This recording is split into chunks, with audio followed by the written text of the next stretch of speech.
Hi, everyone. Welcome back to another episode of AuthorU, your guide to publishing. And with me is be one of my favorite people. And I think I want to introduce him because some of you don't know, but Nick has been one of the sponsors of the AuthorU, your guide to book publishing podcast from the get-go. From the get-go. So NZ Graphics, and that he's also an author of another Nightmare from Hell. He's a rock and roll musician. I want you to know. Mhm. And actually, he and his band I've had play at some of my gigs where we were all over the place, and had a good time. But Nick has done. It was so much fun when he had a special birthday. I guess his daughter contacted me and said, "Do you have some of the book covers that Nick has been involved in over the years that you've worked with him on?" And boy, what a journey we went on. I don't know how many I came up with, Well, but quite a bit. it was like 100, Yeah, 100 quite a bit. um, Yeah. book covers that we worked with our authors on. So that was really cool. I never saw the final collage, so I don't know what the final thing looked like, but maybe someday someone will share that with me. But he's also one of my book designers, and he designed all the covers for my publishing series books, from the Author U book to the one I always like to pull quotes from, How to Create Snappy, Sassy, Sulky Success for Authors and Writers, but also how to create $1 million speech, and how to avoid book publishing blunders, and how to create crowdfunding success, etc. So Nick and I go way back, decades. I guess it's decades now, Nick, in going together. But we're going to be talking about designs and trends and some of the not the tools for bookmarking, except for is a tool. It is a tool. Your back cover is a tool. What goes on? The interior design is a tool for your book cover. So, but Nick, you can find him at nzgraphics.com. Just that. But I want to just I'm going to kick off because we're talking basically marketing related things today. And that this is from my little book. I have it divided into sections like writing juice, inspiration, dealing with failure. God, it happens, people. Mhm. And then the success thing, and then just marketing moxie. In the marketing moxie section, I kick it off with these words. Wouldn't this thing called writing and authoring be so much easier if you just could write and be left alone? Yes, yes, right. If I were to survey a room filled with 1,000 authors and ask how many enjoy marketing and pitching their books when they are published, the odds are that less than 10% would enthusiastically say, yes, indeed, that's what I love to do. 80% would probably want to throw something at me to boot. Yet, that is exactly what you have to do. You either learn to market yourself or you hire someone to do it for you. All right. One of the people I hire is a book designer. It's part of the marketing. We start there. When you come to book design, that in bookstores, and I spend a lot of time in bookstores. I have a gig at least once a month in one of the Barnes and Noble stores here in Colorado, and that people who just kind of waltz around the table looking at book covers, picking it up, ignoring some. What's the pickup? What's the pickup to get them to pick me up? You have, as an author, working with your fabulous designer like Nick, you have 5 to 7 seconds to create the pickup experience. Then it goes to the back cover. Okay, the back cover, I insist all my authors have a headline. I insist on it because that's where you're shouting out to whether what's their pain or what's your hook, what you're doing to lure them in. So they'll spend anywhere 20 to 30 seconds on your back cover. Pretty much, if it's written correctly, it's sold. They may open the book up and kind of scan and look, kind of do the look through. What's it look like on the inside? They may kind of read a little bit, but your book's sold. Your designer is part of the essential tools on your team to make that happen. Nick, here we go. All right, so with that said, Since you were part of that book, with that said, we were going to talk about this. We're in the year 2026. I know that book covers are changed dramatically. I see some of the pastels coming back in again on the covers. I see that I felt in 2024 book covers were chaos. I didn't know what they were saying, what they were doing. And I remember doing we did a podcast with Jules Marie, and we for the judging. What do judges look for? And she was very blatant, and she said that if the book cover doesn't connect with that title at all to pull me in, it's already going to be dinged down. It's already going to be dinged down on the judging. So let's talk about. We're still in 2026. Let's also little leap into 2027. What should we be doing now? What are the trends that you're seeing as a designer? I think, I had a great time this past week. I went to my favorite bookstore and Yeah, browsed, and I went online to look yeah. at some of the just the newest book cover releases, or at least the last half of 2025 and what's up through this part of the year in 2026. And some of the trends, some of the looks I'm not in favor of, yet these are the trends. And whether they work or not, we will see. But your point being taken, if the cover and the title do not connect, that's a problem. And there are some trends, and some of them being exasperated by the addition of AI. We'll talk Mm, about later. But yeah. but some things that have carried over that are still remain fairly true. But the biggest focus, I think, on covers has been the primary drive to be digitally recognized first. In other words, that thumbnail you see online, a small set of books, uh, tiny thumbnails are small on a screen, even smaller on an iPhone or an iPad. So how does that pop? And the biggest trends that have remained fairly consistent are large titles. Large titles, that's the first thing you see. They're your main visual. I would say they take up maybe 70 to 80% of the cover. Now that doesn't leave a whole lot of space for a little specific individual elements, but it does allow for color too. And you're Hmm. right, color is. I see more vibrant colors this year than I've seen before. We're talking bright neon pinks, purples, lemon Mm. yellows, rich colors, uh, explosive colors that that just demand attention against the Look at contrast of a me. cover. They say, look Yeah, at me. So the pastels that came out more into last year are fading. Is that what I'm hearing you say a little yeah, bit? I see them a little bit on the They all back look, well, they burner. all look alike. Yeah. Yeah. They're soft and they're pretty, and they may work when you got the book in your hand.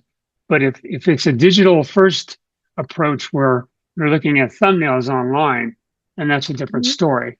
Because you sometimes on a thumbnail, you won't notice that, say, a pale pink cover had some sort of texture on it that mimicked like watercolor paper or something. You won't see that as a thumbnail. You might see it if you go to Barnes and Noble or your favorite bookstore. So the bright colors are huge right now. They're very big.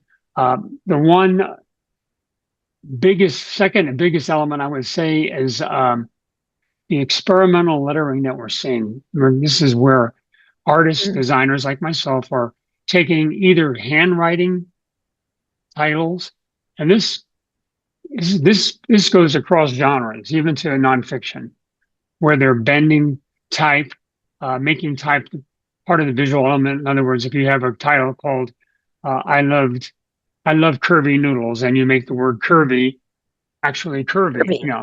you're doing it. Oh, So actually, I like that. yeah, That attracts me. I did want to say something that when you get that, all of you, here is my huge tip. When your designer gives it to you, I want you to reduce it to 25%. Bring it down to going back to the thumbnail size. you need to bring it down to see, does it have that pop? That's Yep. so High visibility at a small size. It's basically fighting for dominance in a thumbnail world. It's you've got to be. It has to pop there, and that's a challenge for every designer because with the addition of some of the new trends, like in fantasy or romantasy, we're seeing a lot of layered covers, a lot of detail, a lot of uh, little pieces of art that make a collage effect. So it's really busy. Science fiction, I think science fiction and fantasy are the two areas that I see where there's a lot of hmm congestion on covers. So hmm they actually demand you have the book in your hands or pop it up in big size to really see all these elements. So and I think that's part of the Should you AI. bother to do with that? Should you Yeah, bother to have all those little goodies then? it goes back to almost like book design 101. Do you want to sell your book or do you want to say, "Oh, isn't that special?" It's like what gets noticed. So it's kind of your Mhm. fight, but it seems right now at this point in time in those a couple of those genres, that's what they want, and that's maybe what they expect with Mhm. their readership.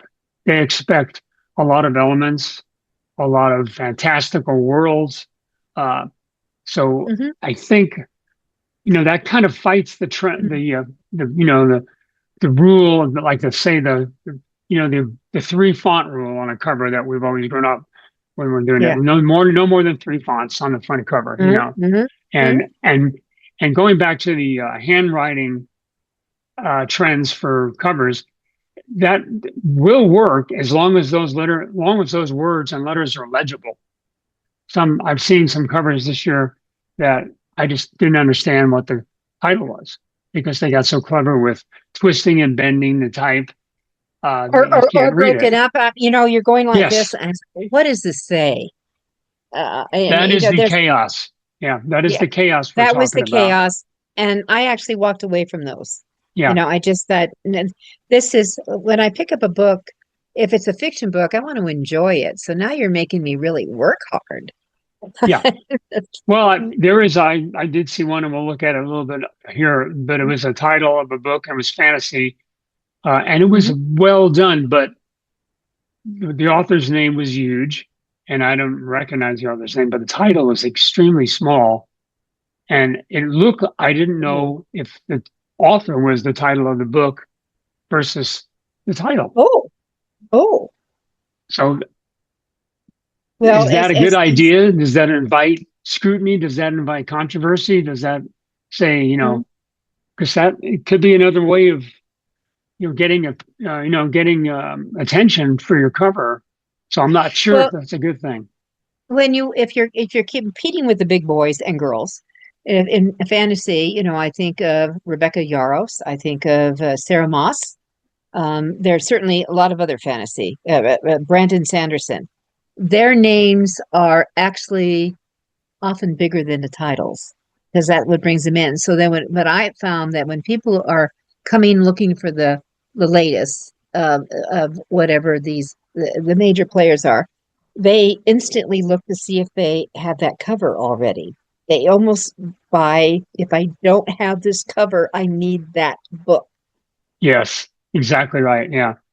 Wife does that with all the Stephen King novels. So all she has to see is, Stephen King, and she's, clicking to buy or going to the bookstore to get one. So it's like that hmm with a lot of hmm authors. Patricia Cornwall is another good example where, being a bestseller affords you the opportunity to have your name in, Huge, huge.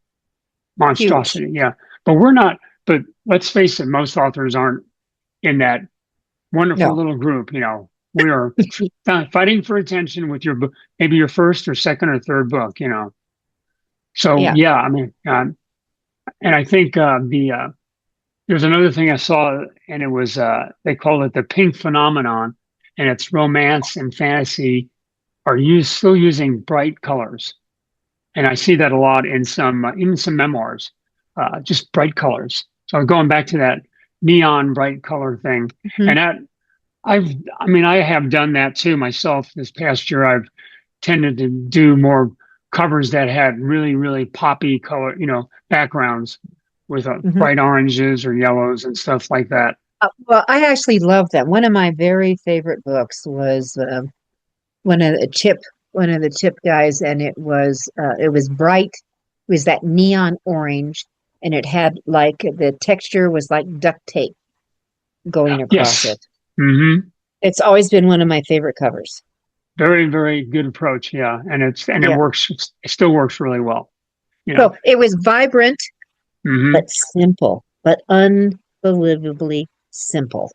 Yes. And In that's that book. still, yeah, I think simplicity or minimalism or what do you want to call it, it's still a really, if you can approach that, you'll be successful. And I think that's a better approach to a lot of books because it Yeah. forces the eye to look at the title and the information and the content on the cover while drawing you in with maybe one or two simple elements, whether it's a piece of duct tape or a band-aid or a light switch, which you've seen before, something that makes you want to look, grab the cover and maybe flick the switch or something, but it's something that draws the eye, and it's always what it is. It's all about attention grabbing, with so many things to compete with. Um, and then going back to the fantasy and the horror, they're returning to their darker elements. They're darker and moodier, uh, kind of just reflecting either the times or the state of mind for the reader, or the subject matter on the genre. And And then, yeah. that makes it last on that. All right. So do you want to show us any examples of what you want to what you would suggest there? Yeah, see what I was looking at here. Let me see if I can get my screen up. Okay. Am I on screen now? You have to share it. Okay, hold on. You need to share your screen, and then we can pick it up. There we go. Hopefully, is that then? Am I doing it right?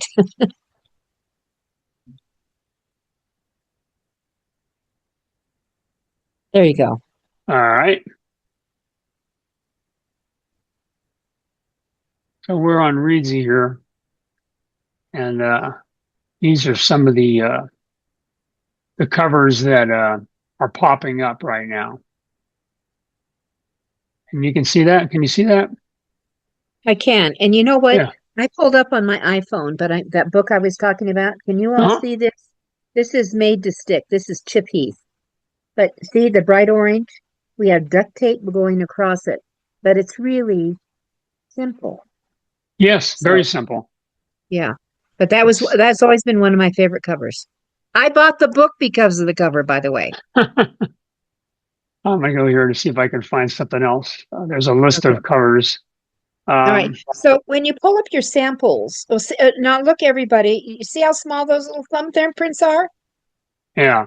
You know, when you go on into the individuals again, um, that some of these, it's almost too much. You don't know, your eyeball doesn't know where to go. I don't know where to Hmm. go here.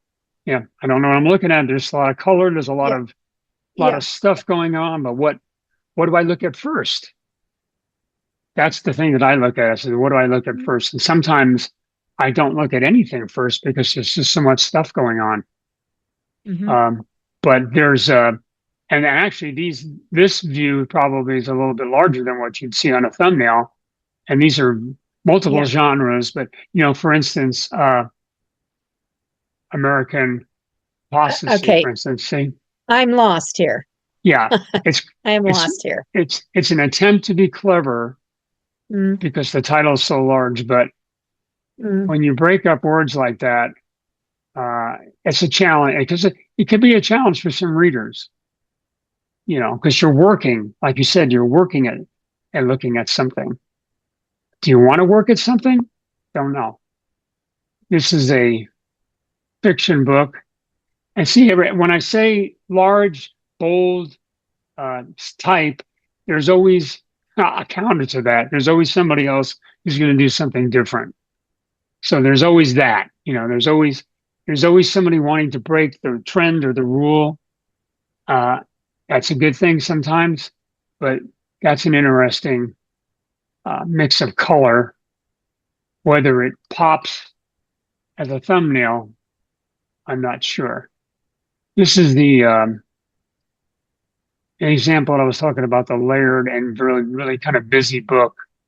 But it works because of the contrast of the text. I'll let you look at that for a minute here. Hold on a second. Okay. I have. Right, so, okay. Go ahead. Keep talking. Now, I have off topic here. I have a cat who I have outside on my deck that needs to come in. Well, we must let the cat in. Yes, I'm a slave to my pets.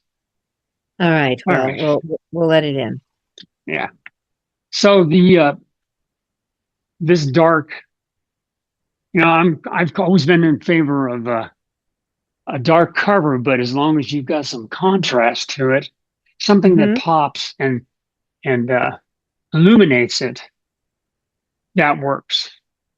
And the books like the genres like the academic books and the history books, they've kind of remained pretty much the same through the years. There's nothing really trendy going on there. Here's one. It's a memoir. Memoirs can kind of run the gamut with visuals and text. Can you bring up that before tomorrow again? Yes. Okay. See, there we go. I don't understand what the upper box is. Here? Yeah. Yeah, I think it's part of the photograph that they isolated. It's got a little bird in the sky. I don't. Why? Yeah. Why? Is that? Yeah. It begs the question why. And the shape of the cutout would have worked had it not had this. This is just Absolutely. like it's a distraction. It's the designer said, I need to put something there because there's too much white space, which could have been easily solved with maybe an endorsement or even a if they subtitle. they could expand the imagery. Yeah. So I'm not sure. Yeah. This is why it's fun to look at covers and figure out what they do to you. Here's one that this is what I'm talking about, the large type. Well, I like large types, but we've got, I don't know, we've got birds and fish, and I mean, it's like, what? I'm just thinking, why do they have all this shit on there? Why? I mean, there's parakeets and the problem is the size of them. They didn't have to be that large. So I'm not sure. And unless it's a book about, I grew up on this brownstone in Brooklyn, and I had 15 birds that reduced my property value. But even the subtitle, novel and story. So is this the book? Is this just short stories? Yeah. All right.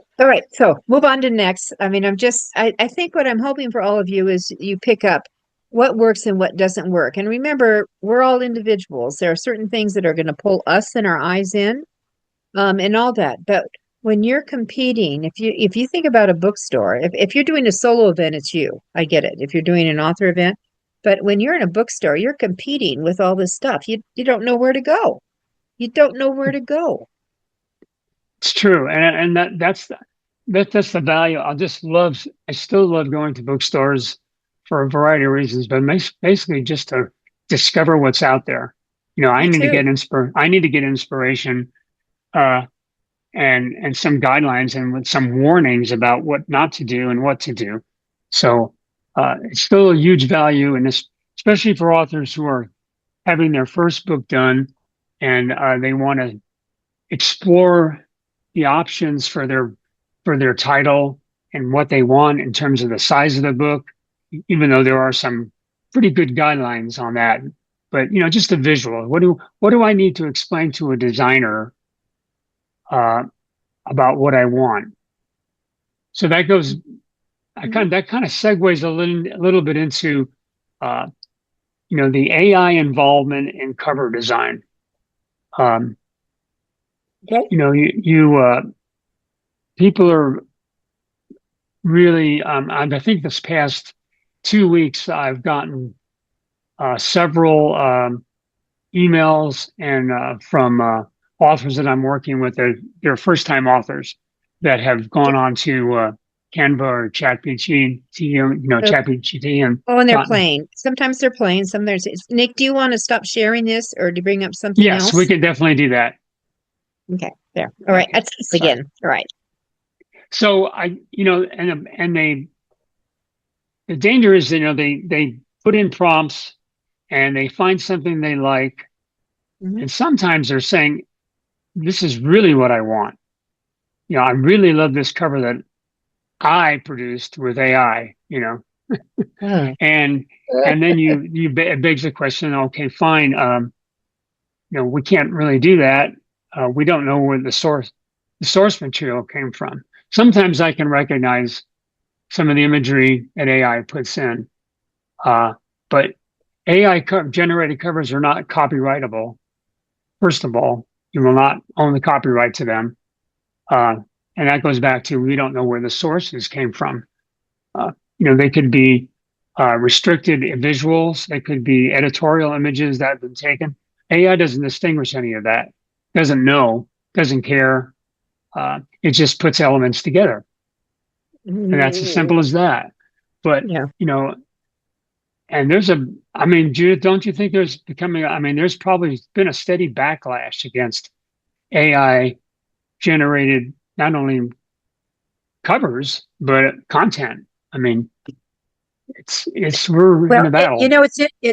that's interesting for you to say. The CEO of Barnes and Noble says he will not block AI books from coming into the stores. But now I'm going to give you the but. When you talk to managers, a lot of them can tell pretty quickly if they are, and they can block it on Yeah, that. So I think it's always if your goal is to be available in a bookstore, you want to send people to bookstores. If you want to be featured in a bookstore, which I am in a lot, that it would be really great to make some friends here with people who does author events, but also the managers because they do have a lot of leeway of what comes in and even what gets placed on the table on those kind of things. So, and I would ask opinions. I would show in. I've gone into bookstores with samples, even some of Nick's samples when he was working on some of the covers. When we're trying to figure out which way we're going to go, and I would ask customers, saying, I would take polls. Which ones do you like? And sure. do that. Yeah, It still works. It's still, I mean, it's like you said, you'll get varied opinions, but you get opinions, and that's good. It helps the designer. Um, but I think, you know, I've even read this past week or past few weeks that some publishers, and they're not mentioning who they are, but they are accepting AI generated books yeah. um, because of the cost factor. I don't have to contract a designer. I don't have to Mhm. do anything. I can just get a quick and easy book, get this customer out of the way, this author on this with a contract. So we have to watch out for that um, because it's So pretty easy. so Yeah, Nick, are you saying that they're paying in advance to an author to come in and then it's an AI produced book? I mean, I yeah. need my head around this. I think I had read, and I can't find the source, but I said they don't mention the publishers where they're indie publishers, and I'm assuming they probably are, but Or they could be um, also hybrids. hybrids that Yeah. are saying they have tiers of clients. Yes. Yes, they So do. maybe the bottom tier is newly authors, newly published authors, or authors who are independent, had books on Amazon, and they bought the rights, say, we're going to publish you.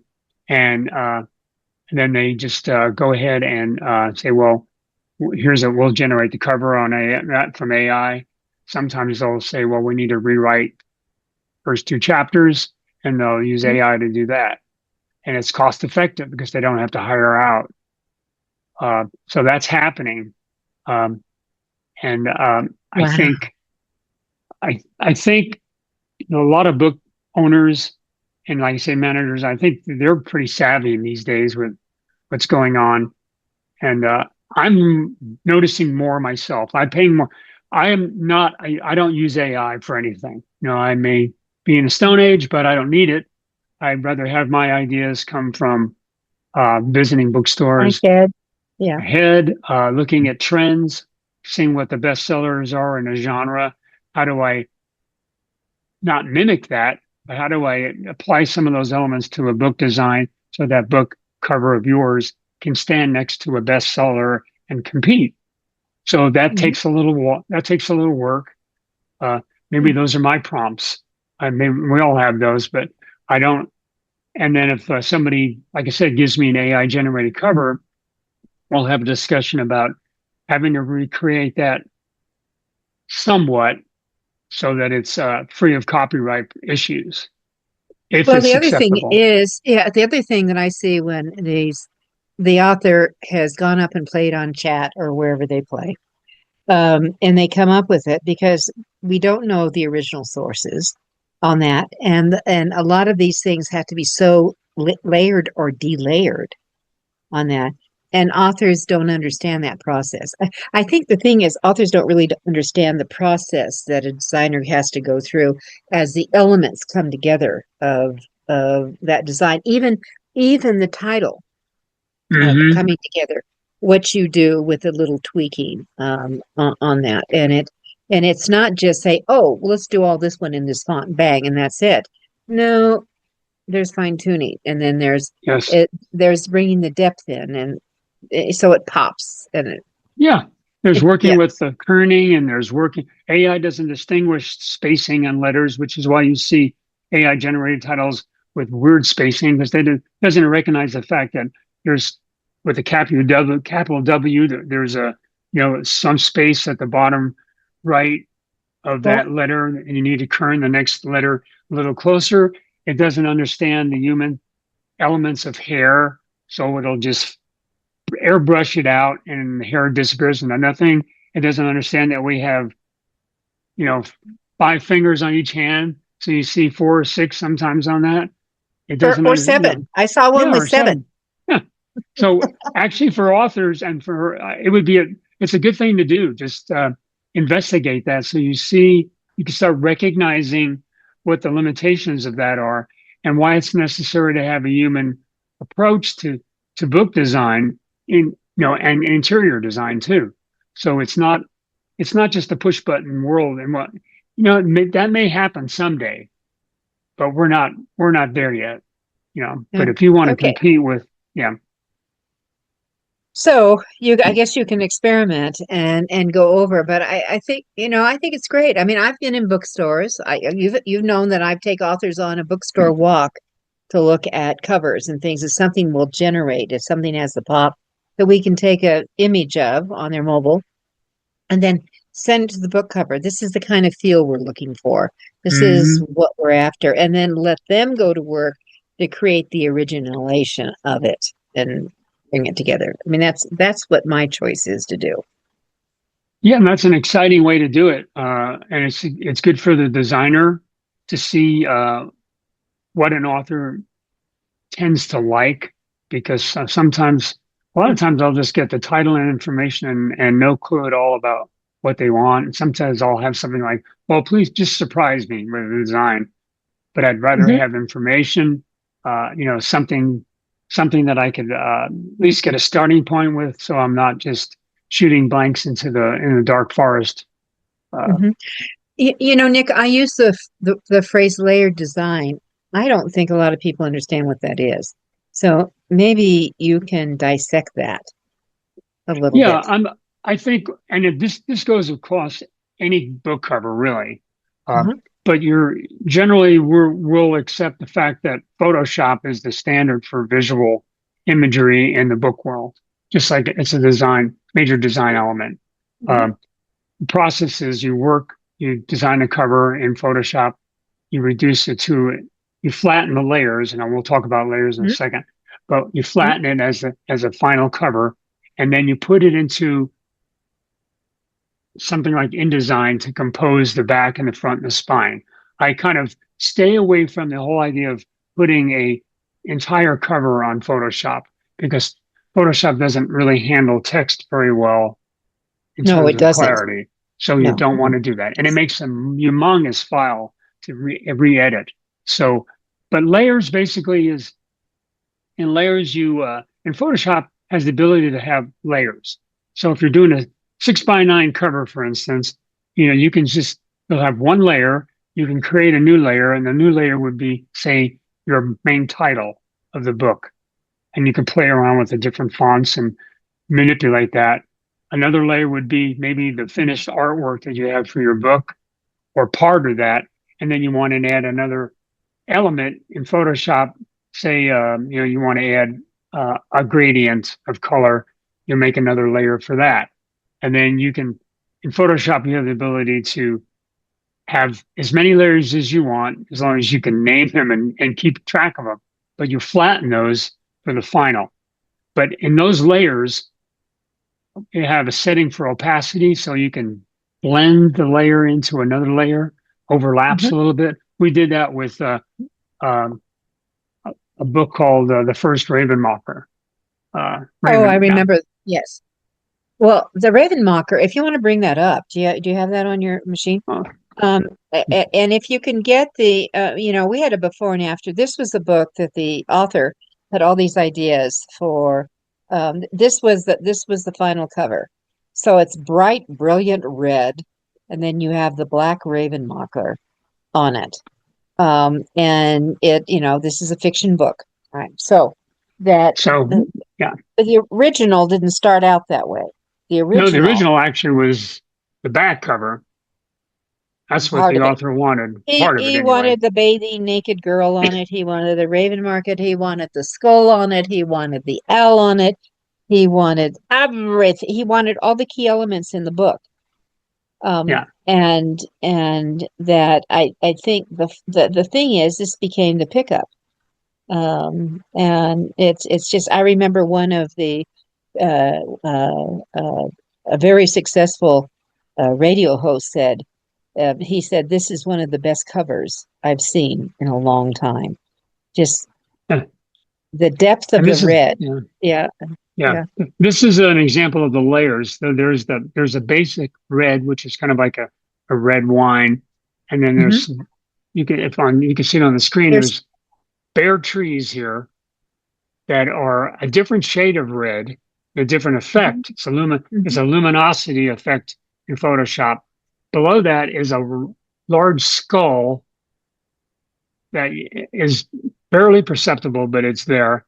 And then there's the raven's wings faded back. So there's about 5 layers, 6 layers to mhm. this, with the text floating on top of it, and then the actual silhouette of a raven. So and that's an example of how layers can work in Photoshop. And you do A- that with many color a- covers. and so someone who likes covers or getting picked up, then they start studying the cover. And look at this, look at that. So Yeah, that's to me, that's a texture that I kind of like to look for versus the flat right. um, that is so common. So, So a lot of that is experimenting, and it's a lot of and time consuming because you're playing with something with different elements to try to get it to blend and work and not be overworked. Um, so that's part of I mean, that's also part going back to the trends. Layer design has always been around. It's just a little bit more hmm prominent now, uh, hmm especially with these, um, hmm fiction books. I would say nonfiction, you know, I've seen bright colors and they're coming in. but simple and direct, but bright colors still. So we're Oh, we're in that. for someone who likes bright color, I still want a lemon yellow book. I Yeah, just it pops. lemon It just yellow. it, yeah, it works. And so yeah, we're seeing a lot of that. And I kind of like that too. I kind of you know, going through all these covers, um, you can get a visual headache, you know, an eye strain pretty easily with all the elements that are going on, especially when you see 10, Yeah. 12 covers in a row. So it's that also begs the question, what stands out then? How do you break away from that path of you know, a genre? You're in say you're doing a romance book or something. How do you break away from all of that? So that's the challenge for the author and the artist. Exactly. There was maybe I'll do it this way. There was a cover, one of the big books last year. Mm, And I remember saying to someone, I would have bought it because of the cover. Okay, because I do that sometimes. Just because I buy something to remind me um uh that it is, that simplicity just comes into play. And one of the very big books last year, let me see if I can bring that up, was this one. And they ended up bringing in, I'm going to take off the New York Times and to see if I can show it to everybody on this. All right, James. See, oh, look at the simplicity on this sucker. hmm Now, take away the images, these guys, let's see, where my finger, these guys, yeah. just James, huge James. I don't know if you Yep. ever looked at that in a bookstore. But so it was the winner of the Pulitzer Prize. It's the National Book Award winner. So those came on. New York Times comes down on the side. But it's just the huge James, and it just says in the giant J, it says a novel. It just hmm says a novel. But I just said, wow. When I saw that, it was just like, wow, wow. It's great. It's simple. It's simple. It's dynamic. It's Yeah. eye-catching. The color combination is wonderful. Mhm. It also asks the question about uh, if you know titles themselves. How do you title your book? If you have a really long title, Short is always better, everybody. yeah. So if you can come up with a 1 or 2 word title, Yep. you struck magic because then the designer can do magic, and you've got something that will people will remember. You know, Hmm. I'll remember James. I'll remember that, you know, or Yes, blank well, or something, you know. certainly for novels. I mean, the nonfiction line often has longer because it's that. But if you can remember, all of you, if you could come up with one key, like I'm working with a client on a book, it's going to be called Thrive. The gut, your title is to grab people. Your subtitle, if you're for nonfiction, you usually have Mm, subtitles. Your subtitle is the promise what's inside the covers. Okay. And if that's where you can stack your subtitle, you can do all kinds of things to hmm allow for the pop to come out. But I mean, it's like my cookbook. Oh, here's my cookbook. Okay. So I have a cookbook. It's cooking with me. You're in my kitchen with me. But here's the subtitle. It's stacked. Comfort foods create wow eating. Okay. That's that's it. Yep. Very simple, very simple. Right? And then the back cover, look how simple this is. Is wowlicious cooking for you, right? And actually the book gets sold, and this is what people do. They pick it up. Ooh, I love mac and cheese. Ooh, wowlicious. And then they go and they look at colored pictures on every page. Okay. Yep. So It, so this is simple. yeah. This little It's book a is simple. Yeah. it's a So simple recipe for success because it satisfies the reader in a lot yeah, of different ways. You know, there's going to get information that no one else has yeah, that they can use. It's simple. The approach is simple. It's yeah. appealing. Um, no, it wasn't liver and onions on the front anyway. That was good, but No, no, no. We would not do that. but when we had like on I had a recipe in, and this picture caught Costco's eye because I used their tortellini and they featured it Ah, in their magazine. there you go. There you go. And then they said, and the picture, they said they wanted a different picture, and so I just got one of my crazy ramen noodle bowls out, and if you looked at it really closely, it's got kitty cats in it. We're Ah, cooking kitty cat faces. And that's the one that they used in their magazine, and they ran it in both the US and Canada. Who would have known? yeah. Who known? Another, So, visibility, high visibility, and the potential for more sales and more recognition. That's all every author's dream and hope that they can, you know, expand beyond just the book yeah, itself. So yes. yeah. But what else? Anything else that we need to be tuned into? I know that we've got about 8 minutes here, Nick.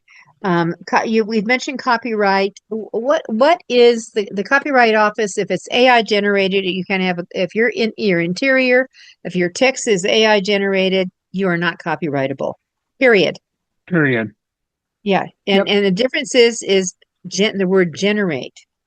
If you went into AI and you have this idea and you want to create a book and you put in all these prompts, and by God, they'll come out with something really fast. It is amazing.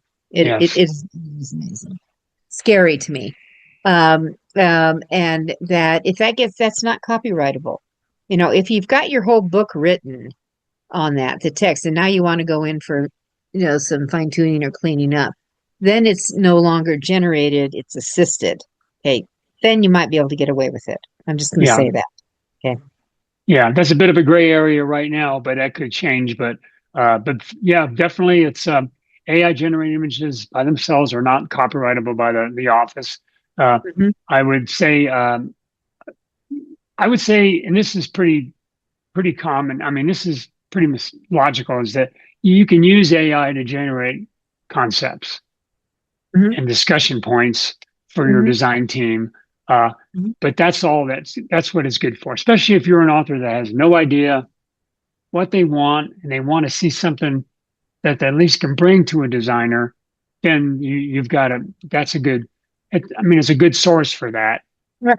Uh, And you know what? It also can inspire you a little bit to keep going, because this authoring journey is a long journey. yeah, It's a long, sometimes it's like never ending, and that you can create something that's like a carrot to hang over, to just kind of, okay, keep pulling me in and luring me in.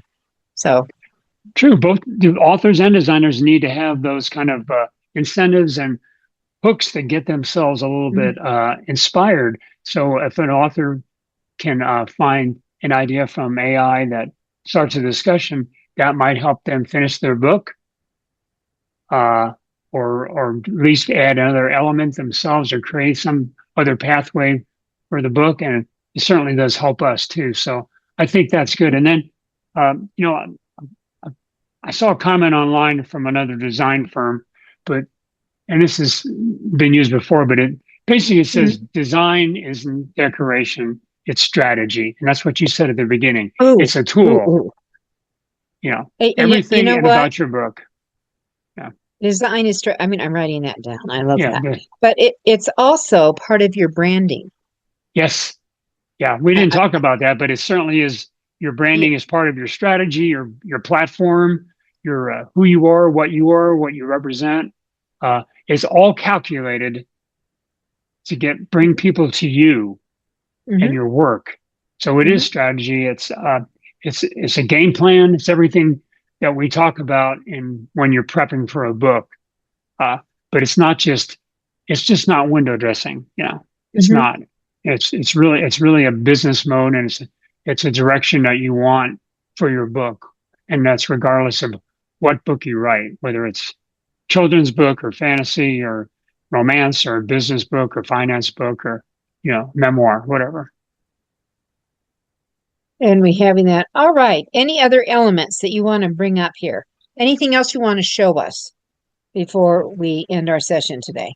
Uh, No, I don't think so. I think, Okay, I think we'll just it stay here. surprised Okay. me. Yeah, it surprised me that the trends that are coming in, and I look forward to visiting every month at a bookstore and seeing what comes out and seeing those trends continue, or if some of them go the byway, but the rule of it is it's always in design is that you try to break those rules and see if you're the one to be successful.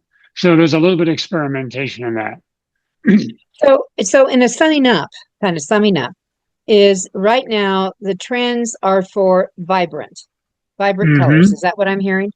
All right. Vibrant colors, large titles that dominate the landscape of the front cover. Uh, Sometimes bold sans serifs, like your no frills condensed fonts that are really large so that you can get that title, that multi-word title on the front. Mm-hmm. Um, I think uh, experimental lettering we talked about, where you can either get an author to do a handwritten font or a handwritten letter that would distinguish it from the other fonts, mixing the font style together too, mixing a title with maybe two different fonts if you have a Mm-hmm. descriptive word that you want to use. So there, Mm-hmm. that's across genres too. So you'll see Mm-hmm. them everywhere. So, and then vibrant colors. I'm of course, and that's right up my toolkit. Yeah. Yeah, vibrant is right up my. All right. So before we leave, can you do a kiss into? We've opened the cover. Okay, the front cover, the back cover, headline. Everybody, don't tell me what the whole book about. Address the pain points. If it's a non-business book, what are you going to solve? And then throw in a conflict of some sort. If I had a fiction or in that area. Let's open the book up. All right, so we have 7 seconds max cover. We have up to 30 seconds back cover. Now we're going to open up for the visual. Let's talk about the visual inside very quickly, Nick, if you can, for a couple of Yeah. minutes. If at all possible, use some of the outside design and bring it into the inside so that it's a cohesive thing. And if you have a visual that, let's say it's a top of trees or whatever, we can use that on a chapter page as a silhouette or a shaded grayscale image that's behind the text. Uh, some icon that you've used on the front, we can bring it in. Dress up the chapter pages, make them special so that when the reader's navigating through the book, they know they've come to a new chapter and they're excited to it. Don't just keep it flowing text that looks the same, but make that chapter page pop. That's a design element that works really well. And we've done that for many years with our clients too. Just something that, whether it's a shade of gray or if a book that's printed in color, a color image that's faded back, ghosted back maybe 10% or to 20%. So you can do that. So long as it doesn't fight the Yeah, I text. actually like the ghosting effect. Yeah, I do Not, too. you know, Big fan of it. it's another word would be it's subtle. It's a Yeah. subtling factor. It's a lovely little hint that, ooh, this is what I'm in. This is where I'm, going with this kind of thing. Oops, my Yeah. light turned off. Okay, here we go. Yeah. Yeah. Yeah. It gives a way of a little bit of progress through the book, navigating through it. But and it Okay. could change from chapter to chapter too, if depending on All the right. nature of the book. With that note, we have to end. So Nick Zelinger, nzgraphics.com. Thank you so much for being with me this session. Thank you, Judith. Again, I appreciate again. it. All right, everyone. We'll see you next week.